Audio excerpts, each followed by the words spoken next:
සුබ දවසක් වේවා ඔයාලා හැමෝටම. 22:22 දේවදූත අංකය කියන්නේ මොකක්ද? මෙහි ඇති විශේෂත්වය කුමක්ද කියලා අද වීඩියෝ එකෙන් අපි විමසා බලමු. ඉතින් ඔබත් මෙම අංකය නිතරම දකින කෙනෙක්ද? ඉතින් ඔබ මෙම අංකය නිතරම දකිනවා නම් විශ්වාස කරන්න ඉදිරියට එන දිනවලදී ඔබට ඔබව සම්පූර්ණයෙන්ම වෙනස් කරන්න පුළුවන්. ඒ කියන්නේ ඔබගේ ජීවිතයේ වෙනස්කම් රැසක් යහපත් ආකාරයෙන් සිදුවීමට ආසන්නයි. හරි, දැන් අපි බලමු මේ දේවදූත අංකයේ පෙනීම හරහා විශ්වය අපට පවසන්නේ ඇත්තටම මොකක්ද කියලා. ඉතින් අපි පළමුව හඳුනා ගනිමු 22:22 යනු කුමක්ද කියලා. සංඛ්‍යා ශාස්ත්‍රය තුල ආධ්‍යාත්මික කවයන් තුල දෙක යනු සමබරතාවය, පෙළ ගැස්ම, සම්බන්ධතාවය. ඔබ මේ ආකාරයට හතරවතාවක් දකින විටදී එය ඔබට විශ්වයෙන් කෙරෙන විශාල ආශිර්වාදයක්. ඔබ තනිව නෙවෙයි, ඔබට විශ්වයේ සහාය ලැබෙනවා. ඔබ ඔබගේ අරමුණු වෙනුවෙන් උත්සාහ කරන්න. ඔබ ගොඩක් වෙලාවට යම් දෙයක් ප්‍රාර්ථනා කරන විට ඔබට නිතරම මෙය පෙනීමට ගන්නවා. නමුත් ඔබ ඔබගේ ධනාත්මක මානසිකත්වයේ ඉහළට රැගෙන යාමට සමත් විය යුතුයි. ඒ බලවත් අංකයක් වන අතර ඔබේ ජීවිතයේ ඔබ වටා සිද්ධ වන දේ පිළිබඳව ඔබව දැනුවත් කරවයි. දැන් අපි බලමු ඔබට මෙම අංකයේ පෙනීම ඔබගේ ඉදිරි ජීවිතයට බලපාන්නේ කෙසේද කියලා. ඔයාලා දන්නවද මෙම දේවදූත අංකය දිස්සූ පසු පැය 72කට ජව සම්පන්න ආරෝපණයක් ඔබ වටා එකතු වෙනවා කියලා. මෙය ద్వාරයක්. ඔබේ සිතුවිලි, ක්‍රියාවන් සහ ශක්තිය ඔබව වඩාත් හොඳ මාර්ගයකට ඇතුළත් කරලීමේ කාලයක් බවට ඔබට විශ්වය පවසනවා. ඔබෙහි ශක්තිය සමග වැඩ කිරීමට සැලැස්මක් සාද ගන්න. ඔබට මම දින 3ක සැලැස්මක් ඉදිරිපත් කරන්න. මේක දිනපතා අනුගමනය කරන්න. පළමු දිනයට අනුව දැනුවත්භාවය සහ නැවත නැවත සකස් කිරීම මුලින්ම ඔබ කරන්න ඕනේ. ඒ සඳහා මුලින්ම ඔයා කරන්න ඕනේ ඔයාගේ ඍණාත්මක සිතුවිලි ඔයාගේ මනසින් ඉවත් කරන එක.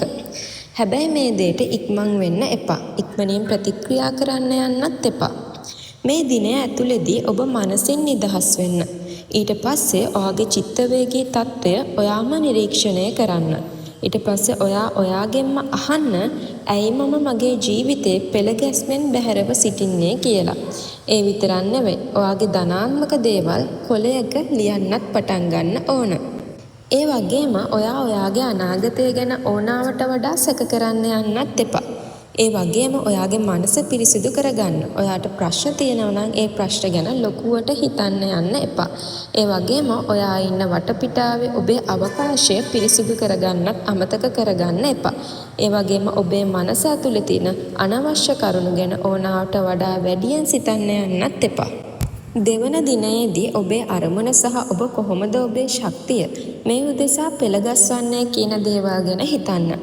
දැන් ගොඩක් වෙලාවට ඔබගේ මනස අවුල් කරන ඍණාත්මක සිතුවිලි ඔබේ මනසෙන් පළවෙනි දවසට අනුව ඉවත් වී ඇත්නම් ප්‍රධාන වශයෙන් දෙවන දවසේදී ඔබ කැමති අභිප්‍රායන් 3ක් ලියන්න. ඒවා ඉලක්ක නෙවෙයි, අභිප්‍රායන් විය යුතුයි. ඒ වගේම මෙවන් අභිප්‍රායන් ලෑස්ති වශයෙන් ලියන්න යන්න එපා. ඔයාගේ ශක්තියට අනුකූලව හැකියාවන් වගේ දේවල් විතරක් ලියන්න යන්න. උදාහරණයක් විදිහට මම පෙළගස්වන ලද සම්බන්ධතා සාදරයෙන් පිළිගන්නවා. මාව උද්දීපනය කරන සහ මගේ අරමුණු කරා රැගෙන යන අවස්ථාවන්ට මම විවෘතයි. මම විශ්වයේ විශ්වාස කරමි. මේ වගේ දේවල් ඔබ හිතන්න. ඒ වගේම මේ දේවල් ඔබ දෘශ්‍යමාන කරන්න. ඒ වගේම මේ දේවල් ඔබට දැනෙන්න දෙන්න. ඊට පස්සේ විශ්වයේ විශ්වාස කරලා ක්‍රියාමාර්ගයක් ගන්න. හැබැයි ඒ සියලු දේ ඔබේ ශක්තියට ගැලපෙන දෙයක් විය යුතුයි. තුන්වන දිනේදී යටත් වීම සහ ලැබීම. ඒ දිනේදී ඔබට කරන්න තියෙන්නේ සරලවම කිව්වොත් අත්හැරීම. දැන් ඔයාට තියෙන්නේ පහුගිය දවස් දෙකේම ඔයා සකසාගත් ඔයාගේ ශක්තිය විශ්වාස කරන්නයි. ඒ වගේම ඔබට දැනටමත් ලැබෙන දේ වෙනුවෙන් ඔබේ කෘතඥතාවය විශ්වයට පළ කරන්න. ඔබව විශ්වාස කරන තරමටම ඔබගේ අරමුණු සාක්ෂාත් කර ගැනීමට ඔබට හැකියාව ලැබෙනවා. හැබැයි ඔබ මේ කරුණු සිද්ධ කර නිකන් හිටියොත් ඒ දේවල් ක්‍රියාවට ලැබෙන්නේ නැහැ. ඔබ ඒ වෙනුවෙන් පොඩිම හෝ කැපකිරීමක් සිද්ධ කරන්න අවශ්‍යයි. ඒ වගේම මේ දින 3 ඇතුළත මෙන්න මේ වගේ දේවල් සිද්ධ කරන්න යන්න එපා. ඔබ සිතපු දේ ගැන සැක කරන්න යන්න එපා. ඒ වගේම එහි ප්‍රතිඵලය ගැන උමතු වෙන්න යන්නත් එපා. ඒ විතරක් නෙවෙයි මේ සම්බන්ධ දේවල් නොසලකා හරින්න යන්නත් එපා.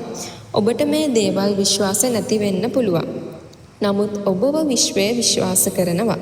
ඒ නිසා ඔබ විශ්වයත් විශ්වාස කරන්න. ඒ වගේම ඍණාත්මක දේවල් ගැන හිත හිටපු කෙනෙක් නම් ඒ පැරණි පුරුදු නැවත නැවත සිද්ධ කරන්න යන්න එපා.